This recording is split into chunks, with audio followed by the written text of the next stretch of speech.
Hello students and welcome to our second lecture in this particular series Get More Hardened for NEET 2023 powered by Akash Education Center Boisar and Kingston.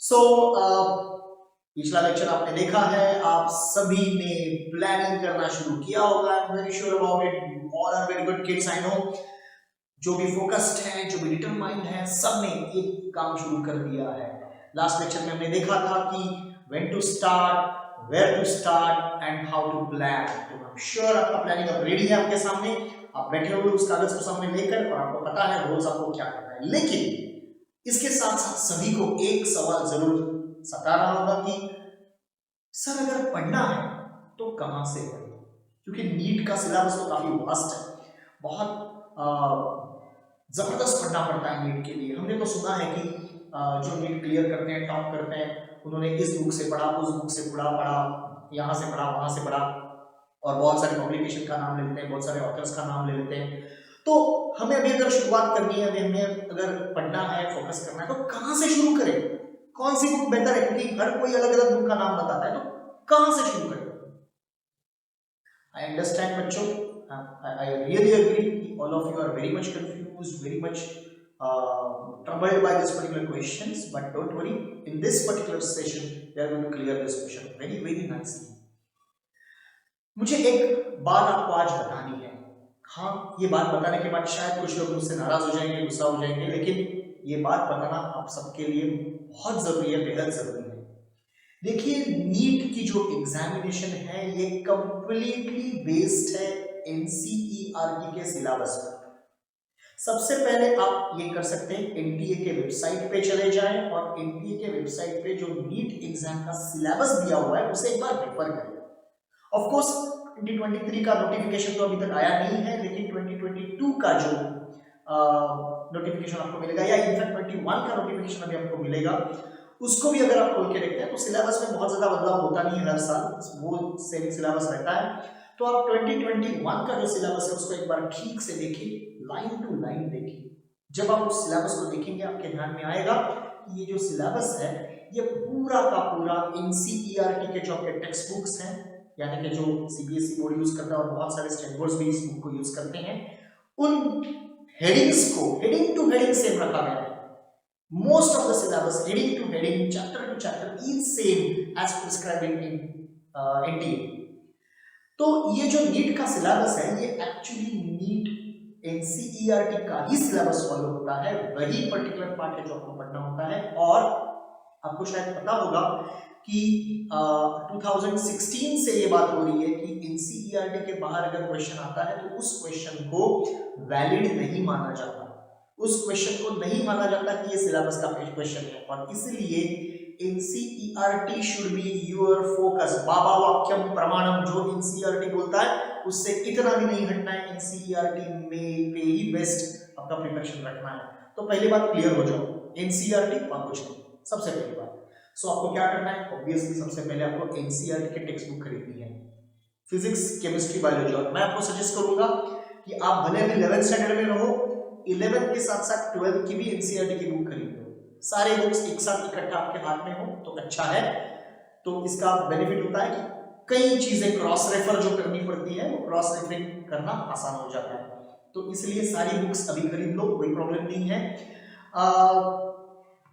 हो सकता है कि आप किसी अलग state board से पढ़ रहे हो यानी कि आप हो सकता है महाराष्ट्र स्टेट बोर्ड से कुछ लोग पढ़ रहे हो और आपकी ऑफ कोर्स स्टेट बोर्ड की किताब अलग है तो सबसे बड़ा क्वेश्चन आता है कि सर तो क्या हम दो किताबों की पढ़ाई करें मैं कहूंगा अगर आपको नीट क्लियर करनी है तो हाँ आपको 2 किताबों की पढ़ाई करनी पड़ेगी लेकिन कैसे करें इसको सिंपल है आपको जो भी प्राइमरी स्टडी करनी है जो भी बेसिक फर्स्ट स्टडी करनी है वो एनसीईआरटी से करें पहले सिर्फ एनसीईआरटी पढ़ें एक पर्टिकुलर चैप्टर अगर आप प्रिपेयर कर रहे हैं तो पहले एनसीईआरटी से पढ़ें और उसके बाद आप स्टेट बोर्ड का बुक खोलें और उसको पढ़ें और बस डिफरेंसेस क्या क्या है वो देखें क्योंकि आपको आपके ध्यान में आएगा कि अभी पहले जैसे कंडीशन रही नहीं है पहले क्या होता था कि स्टेट बोर्ड का जो सिलेबस है कंटेंट है वो कम हुआ करता था और एनसीईआरटी का कंटेंट जो है वो डेप्थ में हुआ करता था अभी ऐसे नहीं है। अभी एनसीईआरटी हाँ कुछ चीजें बहुत ज्यादा डेप्थ में कवर करता है, लेकिन state board, Maharashtra state board के बुक में जो चीजें दी गई है वो काफी इलेबोरेटिव और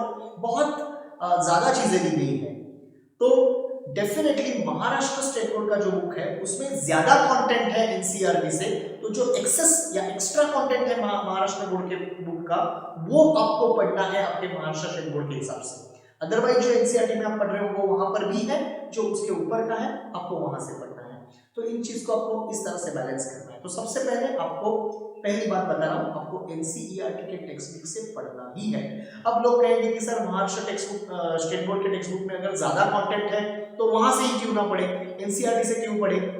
देखिए होता यह है कि कई बार जो माइन्यूट डेटा होता है, माइक्रो डेटा, यानी कि हार्ट की लंबाई बताई गई है या किडनी का वजन बताया गया है, उसके लेंथ बताई गई है, ब्रेथ बताई गई है, या कुछ न्यूमेरिकल डिटेल्स होते हैं, कुछ साइंटिस्ट के नाम होते हैं, तो ये जो minute level data, micro data होता है, ये माइक्रो डेटा कभी कभी दो बुक्स में अलग हो सकता है। बहुत ज्यादा अलग नहीं होगा, खैर फिर भी थोड़ा बहुत डिफरेंस इसमें हो सकता है। हो सकता है कुछ साइंटिस्ट के नाम यहाँ जो दिए गए एनसीईआरटी में वो वहां पर ना हो, और जब क्वेश्चन आएगा आपको नीट के लिए वो तो एनसीईआरटी से आना है, तो वहां के साइंटिस्ट के नाम आपको पता होने चाहिए, वहां का डेटा आपको पता होना चाहिए, वहां के माइन्यूट डिटेल्स आपको पता होने चाहिए। और इसलिए हमेशा एनसीईआरटी को फॉलो करें। आप बाकी कोई भी किताब रेफरेंस के लिए पढ़ना ठीक है, लेकिन एक बात ध्यान में रखें कि आपका जो क्वेश्चन आने वाला है वो इसी एनसीईआरटी के टेक्स्ट बुक से आने वाला है। तो एनसीईआरटी को पहले पढ़ें। बहुत सारे बच्चे ये भी सवाल मुझे पूछते हैं कि सर बहुत सारे टॉपर्स तो अलग अलग बुक का नाम लेते हैं, अलग अलग पब्लिकेशंस का नाम लेते हैं और वहां से उन्होंने पढ़ा होता है। देखिए ये वही बात है जो कहने के बाद बहुत सारे लोगों को गुस्सा आएगा, जो मैं कह रहा था, this is all market driven, everything is market driven. जो लोग टॉप कर चुके हैं, जो बच्चे टॉप कर चुके हैं, उन्हें बहुत सारे ब्रांड्स ने अपना ब्रांड एम्बेसडर करके बुला लिया है, जिसकी वजह से उनके इंटरव्यूज स्पॉन्सर्ड इंटरव्यूज होते हैं। आप समझते हो स्पॉन्सर्ड का मतलब क्या है, और इसलिए उन इंटरव्यूज में उन्हें उन पर्टिकुलर मटेरियल का या मटेरियल प्रोवाइडर का नाम लेना पड़ता है, क्लासेस का नाम लेना पड़ता है। तो उनकी कोई गलती नहीं है उसमें, और इसमें कोई गलत भी नहीं है, क्योंकि जैसे अगर कोई स्टार है, कोई सेलिब्रिटी है, वो किसी ब्रांड की ऐड करता है, this is simply like that advertising contract, तो इसमें गलत कुछ नहीं है। लेकिन उसमें आप ये ना समझ के बैठे कि जो वो कह रहे हैं वो करना जरूरी है, वो नहीं करेंगे तो फायदा नहीं होगा, ऐसा बिल्कुल नहीं है। आप सिर्फ एनसीईआरटी को स्टिक करें। मैं अपने 14 साल के एक्सपीरियंस पे बेस्ड ये बात बता रहा हूं, एनसीईआरटी को स्टिक करें, आप नीट बहुत ही आसानी से क्लियर कर सकते हो अगर उसको सही ढंग से पढ़ा जाए। तो कैसे पढ़ना है, किस ढंग से पढ़ना है, अगले लेक्चर में हम पढ़ने वाले हैं, समझने वाले हैं, सो डोंट वरी अबाउट इट। तो एनसीईआरटी का टेक्स्ट बुक सबसे पहले आपको पढ़ना है। उसके बाद दूसरी बात आपको ध्यान में रखनी है, एनसीईआरटी टेक्स्ट बुक के साथ साथ आप एनसीईआरटी फिंगर टिप्स जो है उसको यूज कर सकते हो। एनसीईआरटी फिंगर टिप्स में बहुत सारे एनसीईआरटी के ही एक्सट्रैक्ट्स आपको काफी अच्छे से ऑर्गेनाइज मिलेंगे, और बहुत सारे क्वेश्चंस मिलेंगे, एमसीक्यूज मिलेंगे जो नीट लेवल के हैं। ये एमसीक्यूज बड़ी बखूबी से बनाए गए हैं एंड ये एनसीईआरटी पे बेस्ट है। Understand, this is not the sponsored portal. मैं किसी स्पॉन्सर्ड मेरे क्लाइंट का नाम नहीं ले रहा हूं, जो मेरा अनुभव है उसके हिसाब से कह रहा हूं, क्योंकि आपको प्रिपरेशन नीट का करते हुए बहुत जरूरी है कि आप जो भी एमसीक्यूज पढ़ें, आप जो भी एमसीक्यूज सॉल्व करने की कोशिश करें, वो एनसीईआरटी बेस्ड हो। अब होता यह है कि मार्केट में बहुत सारी किताबें आ जाती हैं और हर पब्लिकेशन क्या कहता है कि मेरी बुक उसके बुक से बड़ी है, मेरे बुक है, वो 500 क्वेश्चन दे रहा है ना एक चैप्टर पे, चलो मैं 1000 दे देता हूँ, वो 100 दे रहा है, चलो मैं 200 दे देता हूँ।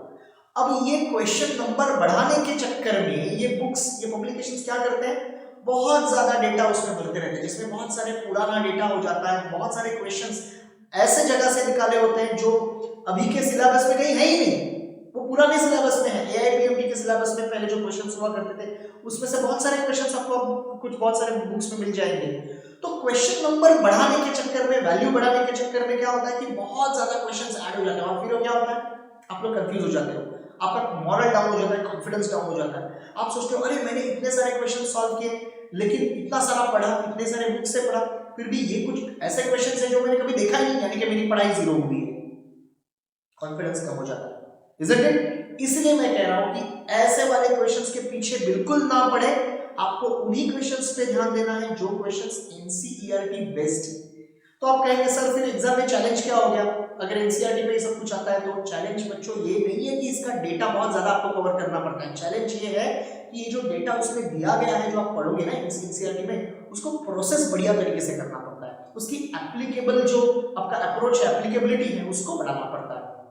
क्योंकि क्वेश्चन सीधे नहीं आने वाले, कुछ सीधे होंगे लेकिन बहुत सारे क्वेश्चन जो होंगे वो ऐसे होंगे कि जिसमें आपको उन क्वेश्चंस के बारे में सोचना पड़ेगा, उनको इंटरलिंक करना पड़ेगा, कॉग्निटिव थिंकिंग पूरी अप्लाई करनी पड़ेगी कि वो जो पर्टिकुलर क्वेश्चन है आप ये नहीं कह सकते कि इस चैप्टर से पूछा गया है, हो सकता है उस चैप्टर से थोड़ा पार्ट है लेकिन किसी और चैप्टर से, जो आपने किसी और चैप्टर में, हो सकता है 12 के साथ साथ 11 के किसी चैप्टर का उसमें कॉन्सेप्ट कहीं ना कहीं रिक्वायर्ड होगा, और इसलिए क्रॉस कनेक्टिविटी जो है इस पर्टिकुलर क्वेश्चंस की वो बहुत ज्यादा बढ़ जाती है, राइट। और इसीलिए किसी भी बहुत ज्यादा क्वेश्चंस देने वाले बुक के पास जाना गलत रहेगा। एनसीईआरटी पे बेस्ड क्वेश्चंस जिस बुक पे आपको मिलेंगे वो बुक आपके लिए बेस्ट है। फिलहाल जो मुझे पता है ऐसा मार्केट में जो आपके लिए इनफ होगा उसका नाम मैं बता रहा हूँ, that is NCERT finger tips. आप यूज कर सकते हैं एनसीईआरटी फिंगर टिप्स में, आपको वो सारे क्वेश्चंस मिल जाएंगे जो नीट लेवल के लिए आपको अभी पढ़ने हैं, इस पर्टिकुलर फेज में पढ़ने हैं, तो सब मिल जाएगा। No need to go for any other big book. तीसरी चीज मैं आपको बताना चाहता हूं कि एनसीईआरटी के प्रैक्टिकल हैंडबुक्स भी मार्केट में अवेलेबल है। ओके, ये सब पीडीएफ में अवेलेबल है आपको फ्री ऑफ कॉस्ट एनटीए के वेबसाइट पे। तो जैसे आप पीडीएफ डाउनलोड करते हो टेक्स्ट बुक का, वैसे डाउनलोड करें एनसीईआरटी प्रैक्टिकल हैंडबुक का, बायोलॉजी केमिस्ट्री फिजिक्स, और प्रैक्टिकल हैंडबुक को भी पढ़ें। प्रैक्टिकल हैंडबुक में बहुत सारी छोटी छोटी चीजें दी गई है जो ऑब्वियसली आपको बेनिफिशियल हो जाती है। बायोलॉजी में बहुत सारे एग्जांपल्स आपको वहाँ एक्स्ट्रा मिल जाते हैं, और ये सारे एग्जांपल्स आप देखेंगे कि आपके एग्जाम में पूछे जाते हैं। तो एनसीईआरटी के प्रैक्टिकल हैंडबुक्स में जो आप प्रैक्टिकल में पढ़ते हो, सीखते हो, उसको भी नजरअंदाज बिल्कुल ना करें। प्रैक्टिकल हैंडबुक्स को बहुत अच्छे से फोकस करके पढ़ें ये पीडीएफ के साथ साथ, जिसका आपको डेफिनेटली बेनिफिट होगा। बेनिफिट नहीं मतलब वो जरूरी है। सो तीन चीजें मैंने आपको बताई, NCERT text book, practical handbook, और उसके साथ साथ आपको पढ़ना है finger tips, NCERT finger tips.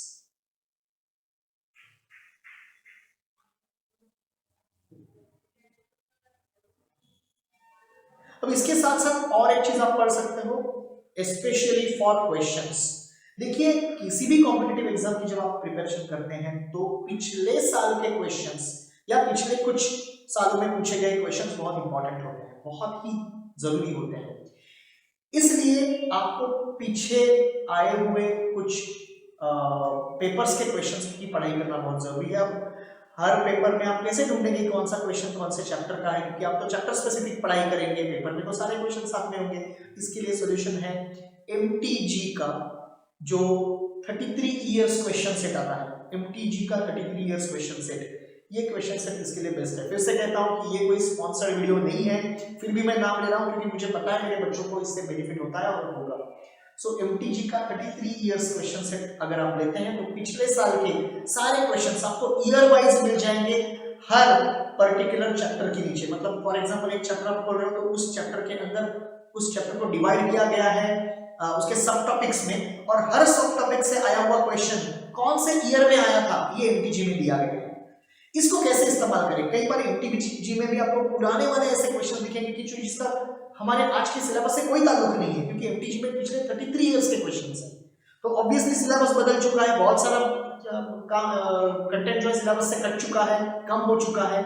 इसलिए आपको सबसे ज्यादा फोकस करना है उन क्वेश्चंस पे जो 2015 के एग्जाम के बाद दिखाई गए पड़े थे। 2015 का एग्जाम, खैर एग्जाम तो कैंसिल हो गया था लेकिन उसके क्वेश्चंस मौजूद हैं। तो 2015 के जो क्वेश्चंस है उसके बाद 2016, 17, 18, 19 और अभी 2021, तो ये जो सारे 6-7 इयर्स के जो क्वेश्चंस हैं इनको आप ज्यादा फोकस करें एमटीजी से पढ़ते हुए, पिछले क्वेश्चंस भी करें। ऑफ कोर्स ये क्वेश्चंस वो करें जो आज के सिलेबस के ताल्लुक रखते हैं। जब आप क्वेश्चंस पढ़ेंगे तो आपको समझ जाएगा कि ये आज के सिलेबस का है या नहीं है। अगर आपको बहुत ज्यादा प्रॉब्लम होती है तो क्वेश्चन सॉल्व करते करते एक बार आपका एनसीईआरटी का टेक्स्ट बुक खोल ले और उसमें देख ले कि ये कॉन्सेप्ट है या नहीं है। अगर नहीं है कॉन्सेप्ट तो क्वेश्चन में बहुत ज्यादा निराश होने की जरूरत नहीं है। हाँ, क्वेश्चन जरूर करें, उसका जवाब जरूर ढूंढे, लेकिन टेंशन ना लेके अरे ये मुझे नहीं आता है, क्योंकि ये सवाल कोई एग्जाम में आने वाला नहीं है, एक्स्ट्रा नॉलेज के लिए ठीक है। तो ये हो गई नीट के हिसाब से बात। अभी कई बार ये कहा जाता है कि सर एक्स्ट्रा नॉलेज के लिए, एक्स्ट्रा रीडिंग के लिए भी बहुत कुछ पढ़ना पड़ता है नीट के हिसाब से। बहुत सारे लोग कहते हैं कि एक्स्ट्रा पढ़ना चाहिए। कोई आपको कहेगा बायोलॉजी के ट्रूमैन्स पढ़ो, कोई कहेगा और बहुत सारे नाम हैं, मैं सारे नहीं लेना चाहता हूँ, लेकिन लोग आपको कहेंगे कि बहुत सारे बुक्स हैं, बहुत सारा इंफॉर्मेशन है, पढ़ना चाहिए। तो क्या ये जरूरी है? मैं कहूँगा यस, अगर वो पढ़ेंगे तो बेनिफिट होगा। Not now, in your last phase of preparation या second last phase of preparation. ये जो पहली वाली प्रिपरेशन की फेज है ना, इसमें ये सारे बुक को छूना भी नहीं, क्योंकि इससे आप कंफ्यूज हो जाएंगे। जितना मैंने अभी बताया आपको, एनसीईआरटी टेक्स्ट बुक, एनसीईआरटी का handbook, practical handbook, finger tips, 33 years question bank, enough for your preparation as of now. इसके साथ साथ आप बोर्ड का टेक्स्ट बुक पढ़ ही रहे हो, तो बोर्ड का टेक्स्ट बुक अगर आप, यदि आप सीबीएसई बोर्ड के हो, तो मैं कहूँगा महाराष्ट्र बोर्ड का भी टेक्स्ट बुक खरीद लें, क्योंकि उसमें भी आपको कुछ एक्स्ट्रा इन्फॉर्मेशन मिल जाएगी। बहुत सारी इन्फॉर्मेशन आपको गूगल पे आजकल मिल जाती है, विकिपीडिया पे कुछ इन्फॉर्मेशन मिल जाती है, लेकिन ध्यान से, क्योंकि विकिपीडिया पे आने वाली पूरी इन्फॉर्मेशन कभी कभी वैलिड नहीं होती, तो थोड़ा उसमें डिस्क्रिपेंसीज हो सकती है, लेकिन ट्रस्ट आपको किसको करना है? तो एनसीईआरटी को करना है। तो ये एक्स्ट्रा जो पढ़ना होता है, ये क्यों होता है, ये भी बता के रखता हूँ, क्योंकि जब आप किसी चीज का बड़ा पिक्चर देखते हैं तो आपको उसमें से छोटी चीजें आसानी से याद हो जाती है। छोटी जो चीजें होती हैं आपके बुक में जो दिया, आपके सिलेबस में, वो इतना ही है, लेकिन इसका बैकग्राउंड इतना है। जब आप पूरा बैकग्राउंड पढ़ लेते हैं तो आपको जो कॉन्टेक्स्ट है वो समझ में आता है, और जैसे कॉन्टेक्स्ट समझ में आता है, उसको याद करना, उसको परमानेंट मेमोरी में रखना ज्यादा आसान हो जाता है, और इसलिए एक्स्ट्रा पढ़ना चाहिए। तो अगर आपके टीचर्स आपको बहुत बेहतरीन तरीके से पढ़ा रहे हैं क्लासेस में, तो आपको बहुत कुछ एक्स्ट्रा दे रहे हैं, आपको बहुत सारी चीजें एक्स्ट्रा बता रहे हैं जो जरूरी है। अगर आप नीट स्पेसिफिक क्लासेस में जा रहे हैं, तो देखिए मार्केट में ऐसे भी क्लासेस हैं कि जहाँ पे ये कहा जाता है कि हम नीट की प्रिपरेशन कराते हैं, पढ़ाते तो बोर्ड्स ही हैं, और बाद में फिर सिर्फ कुछ क्वेश्चंस कराते हैं। ये नीट प्रिपरेशन नहीं है। नीट प्रिपरेशन के लिए जब आप चैप्टर्स पढ़ते हो, तो उन पर्टिकुलर कॉन्सेप्ट्स के बैकग्राउंड कॉन्सेप्ट जो है, जो डेप्थ है, वो आपको वहां पर पढ़ाई जानी चाहिए। आकाश में डेफिनेटली हम ये पर्टिकुलर चीज फॉलो करते हैं, इसलिए आकाश में जो नीट की बैच है, वो बैच ही अलग होती है हमारी। इसमें जो हर चैप्टर हम पढ़ाते हैं, वो चैप्टर उस डेप्थ पे जाके ही पढ़ाते हैं, तो वो बड़ा पिक्चर हम वहीं पर दिखाते हैं, तो आपको अलग टेक्स्ट बुक की जरूरत नहीं पड़ती। तो टीचर बताते हुए, आपको बोलते हुए, एक्सप्लेनेशन करते हुए ये सब कर देता है। तो इसलिए आपको थोड़ा ज्यादा पढ़ने की जरूरत पड़ती है, और ये आपको लास्ट फेज में ठीक है अगर पढ़ना है तो। लेकिन अगर आपने अच्छा क्लास चूज किया हुआ है, Aakash is the best option for all the students from I would say डहान से वसई तक। जितने भी बच्चे हैं, आप हमारे पास आ सकते हो। हमारे पास we are also developing hostel system, कि जहां पर आप यहाँ पर रह के भी काम कर सकते हो, जैसे आप कोटा में करते हो, जैसे आप नांदेड़ में करते हो। So we are developing that hostel system. अगर आप दूर रह रहे हो तो भी आपको कोई प्रॉब्लम नहीं है, you can come here and stay with us and we will definitely take you through everything. Anyways, those things apart, but जो मैंने अभी आपको कहा इस लेक्चर में, प्लीज समझ लीजिएगा कि मटेरियल कौन सा यूज करना है। Stick to NCERT, stick to few things those are available in the market which are based on NCERT. Do not wander here and there too much. Be focused. Material कौन सा use करते हो, इससे ज्यादा जरूरी होता है आप उस मटेरियल को कैसे यूज करते हो, राइट? और इसलिए हम हैं, आपको बताते रहेंगे, आपके टीचर्स हैं। If possible you can definitely join Aakash right from next year and we can help you out on that, so don't worry about it. सो आज के लिए बस इतना ही। अगले लेक्चर में फिर से मिलते हैं, जिसमें हम ये देखेंगे बायोलॉजी के एंगल से कि एनसीईआरटी के टेक्स्ट बुक को कैसे पढ़ना है, पढ़ाई का अपना तरीका कैसे होना चाहिए, आपको कैसे पढ़ना है, आपको पढ़ाई में आगे कैसे बढ़ना है। तब तक के लिए, अगले वीक के लिए यहाँ पे थोड़ा सा रुकते हैं। आप अपनी बुक्स जमा लो, किताबें जमा लो जो मैंने आपको बताई, रेडी हो जाओ, थोड़ा थोड़ा पढ़ना शुरू कर दो, एक अंदाजा लेना शुरू कर दो। अगले हफ्ते में फिर मिलेंगे डिटेल में बात करने के लिए, राइट? तब तक के लिए thank you, goodbye and ciao. देखते रहिए particular series that is Getting War Hardened for the 2023 powered by Akash Education Center, Boisar and Chinsmi. So let's meet again on this particular platform yet another time next week.